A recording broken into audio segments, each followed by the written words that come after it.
Hi, Michael. How are you? Hey, Paul. How are you doing today? Excellent. Good, thanks. Tell me about your role at MediaCom. Right now, I'm the managing partner and group digital director at MediaCom. I spend the majority of my time right now managing the digital business for Dell and VW. Excellent. I hear a lot of your issues and the things you like to challenge yourself with and deal with is all analytics and attribution. That's what they tell me. So tell me about that. How do you deal with that every day? Well, I think because we have such a complex ecosystem today, and I think what's very interesting to me is not just the acknowledgement that consumption habits have changed and people are living in a multi-device world. I think that's a very important decision to have made, but without the corresponding attribution or measurement model, I think we're a little bit on a fool's errand of chasing things that aren't measuring things appropriately. So a lot of my time is focused on how can we look at the entire customer journey across devices and recognize that all devices and all impressions aren't created equally.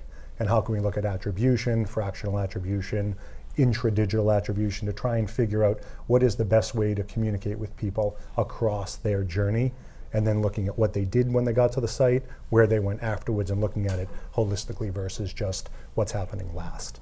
What do you define as the consumer journey? I think the consumer journey starts anywhere and ends up somewhere.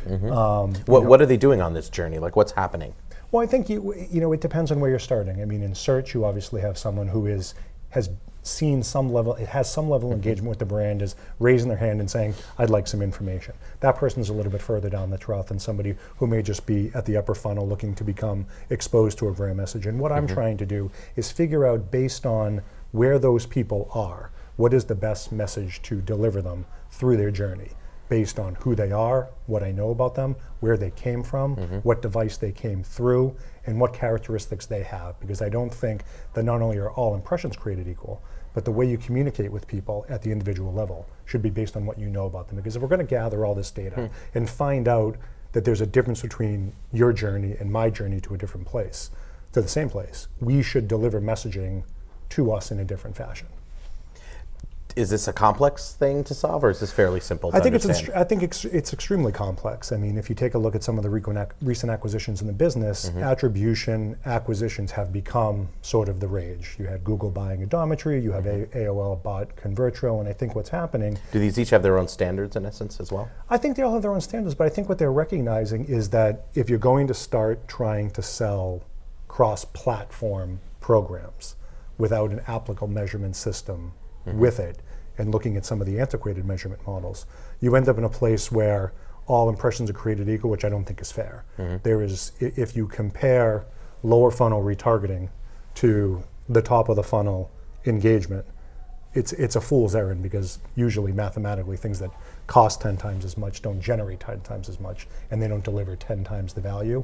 So I think what you need is relevant KPIs by channel, by touch point, and then trying to look at what is the best path for each individual unit as you start to figure out what their journey has been. Is it a unique measurement for every campaign, or is it one that's very easy to compare one campaign to the other campaign because of some standardization of all these metrics? I think it has to have, I think the whole model has to be rooted in a KPI based on what the campaign is. I think if it's a through funnel campaign, you should have through funnel metrics.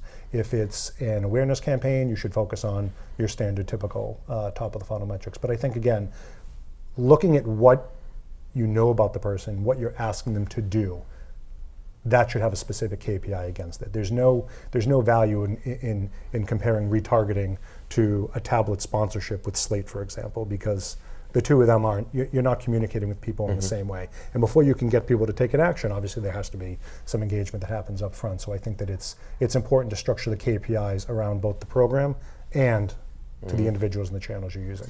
Are you able for every program to look at the value of all that digital stuff at once, or are the programs basically broken out by who's leading them and what agency is doing what and what media or assets are being used?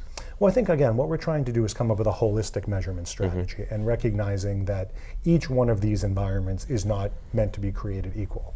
And I think that we do try and figure out, again, not what's happening last, but looking what's happening across the entire, conversion journey, and recognizing that just looking at what happens last doesn't really do any value to the entire program. So you're looking at the measurement and the attribution and the analytics side of it to try to figure out the value of the whole thing and how effective it is. What about the messaging that's then distributed across there? I mean, it's critical. I think it's super important. One of the cool technologies we're trying to get involved in at MediaCom is looking at all the different dynamic creative options and recognizing that, again, if we're going to live in this complex ecosystem where you know the difference between the internet behavior of me and you, if you're going to communicate with us in the same way, you're not really taking advantage of all you're doing. If there are people, for example, that go to a site and engage in different ways, the ability to retarget them based on where they left the site is much more valuable than just reserving up what they saw to got them there. So what we're trying to do is we're trying to give them a complete journey both on the way in and then on the way out based on what we know about them and where they came from. What would you say is more important in this whole journey?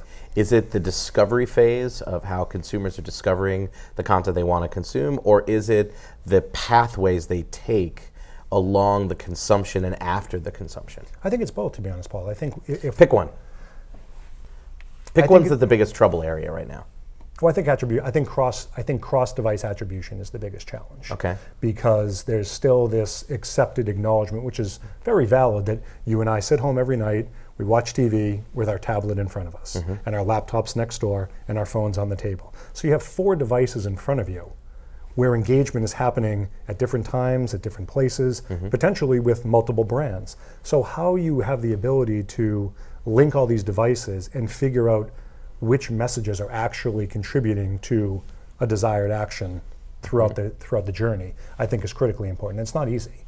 And recognizing that there are certain actions that can be taken on one device that probably can't easily be replicated on another device. So how do you weight those impressions and make sure that you're looking at the full journey and not just the device, but actually the content that people are consuming, and hopefully trying to replicate a journey that says, I've created all these different segments, call it the Paul segment and the Michael segment, and I know how these 2 audiences are most likely to convert and what their pathway is based on the type of content they're consuming, the devices that they're consuming, and what I know about them, and how can I create, I guess, what we would call an individualized internet, where you have the ability to technically serve up limitless, infinite messages to people based on who they are, what devices they use, what you know about them, and whatever level of engagement they've had with your brand or product. Is each message on each screen and each device meant to be the one to get you pulled into that pathway with the advertiser, or do you have to do both the discovery part and the flow part at the same time? I think you have to do both. I mean, I used to work in a financial services environment, and clearly there are certain devices where you're more likely to take the desired action than others. Nobody is going to likely fill out any sort of application, for example, on their phone, but they're very likely to fill it out on the desktop or the tablet. So how does the phone fit in the journey where you're actually getting them to do something in the future? So the phone, the actual mobile device, becomes an awareness tool so that when you see them in another environment, that is the awareness that then drives the action on the device that is the most likely to get them to do what you want them to do. So in your world, you're looking at creating these personalized experiences across multiple screens with actions that are tailored to each specific device and messages that are tailored to each specific device. That's what you're moving towards? I would hope so. I mean, that's what we're trying to do, because I think, again, if you are going to move forward with the acknowledgement that we live in a cross-device world, and you're going to use measurement capabilities that don't line up with that, then all you're really doing is just placing ads in different places. So if you're going to move from, back in the days we used to have 8 display impressions and 2 search impressions, and now you're going to have 3 display, 3 mobile, 3 social, 3 tablet, or all of this string, you can't treat the string the same way that you used to, because as the ecosystem becomes more complex, the measurement has to follow the complexity of the campaign. Is it a technology issue, or is it an measurement issue? That's a good question. I think the capabilities exist. I think frequently, unfortunately, what happens is we take on such a complex environment, and the noise of the system sort of pokes holes in what we're trying to do. Maybe match rates for offline to online aren't high enough to be accessible. Maybe there are cookies that come to your site that you then can't find, and that leakage sort of pokes holes in the system. I think what we need to try and do is just work within the system that we have some level of accepted gray, and say that this ecosystem will get better. But what we're trying to do is rooted in something smart, and it's rooted in something that we know to be factual, and as the measurement catches up with it, I think this is why you see some of the biggest players recognizing that attribution is the future of their industry. Because if they're going to sell a platform, Google, Yahoo, MSN, AOL, and they can't measure that platform, and they have the ability actually to look at individual users by login, if they can't then help me understand the best stream of impressions prior to an event happening, then I'm not sure what the value of the platform would be, and I think that's why you see all these acquisitions happening. Understandable. You are at a great cross-section of what's happening out there. You sit in many advisory boards, great role here at MediaCom.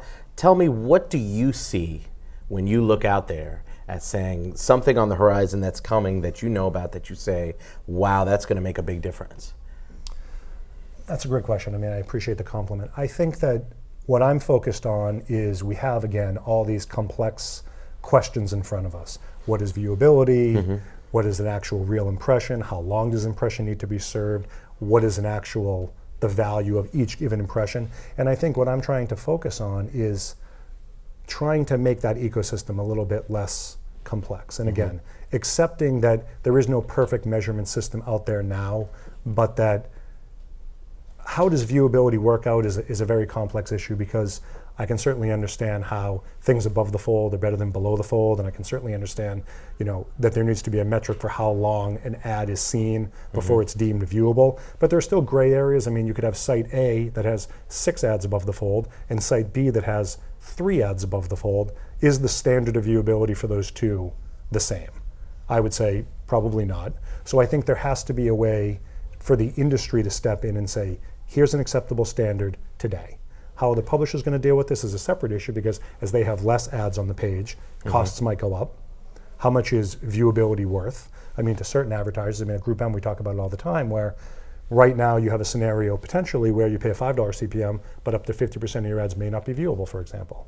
So then if you go to $10 CPMs at 100% viewability, you've increased your cost by 2x. But now everything is more viewable by 2x. How does the math work out for that, for the brand advertiser versus the more direct response advertiser?